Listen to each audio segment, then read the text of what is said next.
শুক্রবারের ভয়াবহ ভূমিকম্প এবং শনিবারের দফায় দফায় ভূমিকম্পের পর ঢাকা বিশ্ববিদ্যালয় ক্যাম্পাস জুড়ে যেন এক ধরনের অদৃশ্য আতঙ্ক বিরাজ করছে। বিশেষ করে প্লাস্টার খুলে পড়া, দেয়ালে ফাটল, নড়বড়ে কাঠামো প্রতিনিয়তই যেন ঝুঁকির বাস্তবতা মনে করিয়ে দিচ্ছে। তাই বিশ্ববিদ্যালয়ের প্রশাসন সাময়িকভাবে বিশ্ববিদ্যালয়ে বন্ধের ঘোষণা দিয়েছে। কিন্তু সাধারণ শিক্ষার্থীরা আসলে এই বন্ধের ঘোষণাকে কিভাবে দেখছেন সেটি আজ জানবো এবং আপনাদেরকে জানানোর চেষ্টা করব। ঢাকা বিশ্ববিদ্যালয়ের হাজী মোহাম্মদ মহসিন হল অন্যতম প্রাচীন, ঐতিহ্যবাহী এবং একই সাথে নাজুক একটি আবাসিক ভবন। 1967 সালে নির্মিত এই হলের বয়স এখন প্রায় 58 বছর। সময়ের ভারে নুয়ে পড়া এই ভবনের অসংখ্য অংশে দেখা দেয় স্যাঁতসেঁতে দেওয়াল, জীর্ণ সিলিং আর খসে পড়া সিমেন্টের স্তর।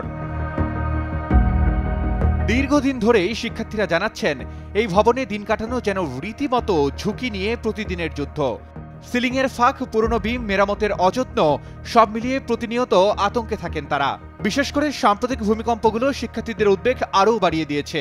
এটা তো দেখার কিছু না, এটা হচ্ছে ব্যথা হলো, মাথা ব্যথা হলো, মাথা কেটে দিল। ভূমিকম্প হইলো, 15 দিন পরে আর ভূমিকম্প হবে না। তার মানে আমাদের সিন্ডিকেট, বিশ্ববিদ্যালয়ের ভিসি, প্রক্টর তারা গ্যারান্টি দিচ্ছে, মানে তারা প্রকৃতির চাইতেও বড় বোঝাচ্ছে। মানে 15 দিন ভূমিকম্প হবে, তারপরে ভূমিকম্প হবে না এইটা। আর আমি 15 দিন পরে তো আমার এই মহসিন হলেই থাকতে হবে। আমার 16তম দিনে তো আর অন্য কোথাও নিরাপদ কোথাও নিবে না।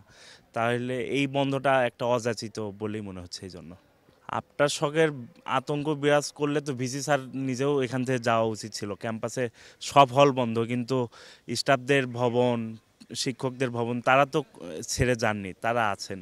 তার মানে একই ক্যাম্পাসে দুই নীতি, মানে এক দেশ দুই নীতির মতো এই ক্যাম্পাসও চলছে। এটা এই ছুটির মাধ্যমে আরও প্রমাণিত হয়ে গেল। গত সপ্তাহের শুধুমাত্র শুক্র শনিবার মিলিয়েই রাজধানীতে 4 বার ভূমিকম্প অনুভূত হয়।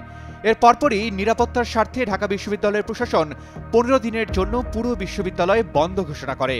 আসলে শিক্ষার্থীদের স্বার্থে সবকিছু আমরা করছি, শিক্ষার্থীদের ভালো থাকে যেটা সেভাবে আমরা করছি। আমরা দেখলাম যে শিক্ষার্থীরা ভয় পেয়ে গেছে অনেকেই। হ্যাঁ, আমার এই ভবন থেকেই মোট হচ্ছে 5 জন শিক্ষার্থী তারা বিভিন্ন তলা থেকে লাফ দিয়ে পড়েছে বা কেউ খুব দ্রুত বের হওয়ার চেষ্টা করেছে। এবং পরে যে আফটার শক যেটা আসলে আমরা পরে বুঝেছি ভয়ের কিছু ছিল না, বিশেষজ্ঞরা যেটা বলেছেন, তো বরং এই আফটার শকগুলো হয়ে গেলেই বরং আরও বেশি স্টেবল হয়। তো শিক্ষার্থীরা দেখলাম তখনও ভয় পেয়ে নিচে নেমে এসছে। আবার এদিকে তাদের অভিভাবকরাও আসলে ভয় পাচ্ছে।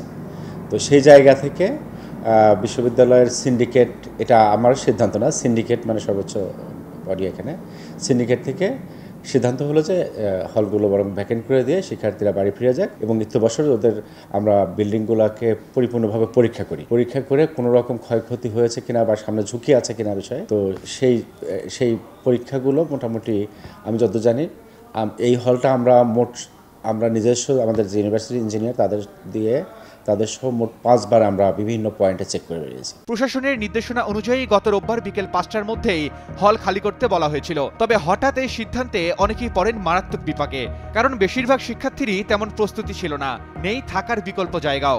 শিক্ষার্থীদের অভিযোগ, মাত্র 3-4টি অত্যন্ত ঝুঁকিপূর্ণ হলের কারণে পুরো বিশ্ববিদ্যালয় বন্ধ ঘোষণা করা অযৌক্তিক। তারা বলছেন, পূর্ব পরিকল্পনা বা ধাপে ধাপে ব্যবস্থা নিলে এমন ভোগান্তি এড়ানো যেত। যে সংস্কার কাজ চলতেছে হচ্ছে জোড়াতালি দিয়ে দেখছি, শুধু পলেস্তারা দেওয়া। যারা সংস্কার কাজ করছে এটা নিয়েও শিক্ষার্থীরা সন্তুষ্ট নয়। আসলে বিল্ডিং একবার ভেঙে যাওয়া শুরু হইলে এখানে পলেস্তারা ঝরে পড়ছে। এটা বারবার পলেস্তারা আগেও দেওয়া হয়েছিল, এখনও খোলা যাচ্ছে, বিভিন্নভাবে করা হচ্ছে। শুধুমাত্র আমার মনে হচ্ছে এই সংস্কারের যে বরাদ্দ প্রায় কোটি টাকার কাছে, এগুলো মনে হচ্ছে অপচয়ের দিকেই হবে। বরং নতুন বিল্ডিংয়ে এই 1 কোটি টাকা কাজ দিলে কিছুটা আগাইতো। শিক্ষার্থীরা আরও প্রশ্ন তুলেছেন, এত বছরের অবহেলা শেষে ঠিক কতটা অবকাঠামোগত সংস্কার হবে? শুধু সিলিং মেরামত, নাকি সম্পূর্ণ ভবনের স্ট্রাকচারাল অডিট, নাকি কয়েকদিন পর আবার আগের মতোই সব ভুলে যাবে প্রশাসন? এসব নিয়েই শিক্ষার্থীদের মধ্যে দেখা দিয়েছে গভীর সন্দেহ ও ক্ষোভ। ঢাকা বিশ্ববিদ্যালয়ের পক্ষ থেকে জানানো হয়েছে, ঝুঁকিপূর্ণ অবকাঠামোগুলোর নিরীক্ষা, স্ট্রাকচারাল অডিট এবং প্রয়োজনীয় সংস্কারের পর আগামী 7 ডিসেম্বর থেকে ক্লাস শুরুর পরিকল্পনা রয়েছে। তবে প্রকৌশলীরা বলছেন, এ ধরনের পুরনো ভবনের বাস্তব পরিস্থিতি মূল্যায়ন করতে সময় লাগবে। শোনা যাচ্ছে, বিশেষজ্ঞদের পরামর্শে ছুটির সময়সীমা আরও বৃদ্ধি হতে পারে।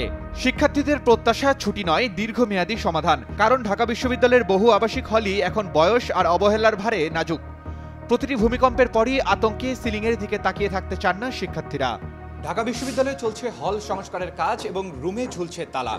বিশ্ববিদ্যালয় বন্ধের ঘোষণা শিক্ষার্থীদের নিরাপত্তার জন্য হলেও অনেকেই বলছেন এটা কোনো স্থায়ী সমাধান নয়। তাই শিক্ষার্থীদের দাবি অতি দ্রুত পুনর্নির্মাণ এবং সংস্কার কাজ শেষ করে ক্যাম্পাস খুলে দেওয়া হোক, যাতে তারা আবার ক্লাসে ফিরতে পারেন। ঢাকা বিশ্ববিদ্যালয় থেকে আরমান আলী, ডেইলি সান।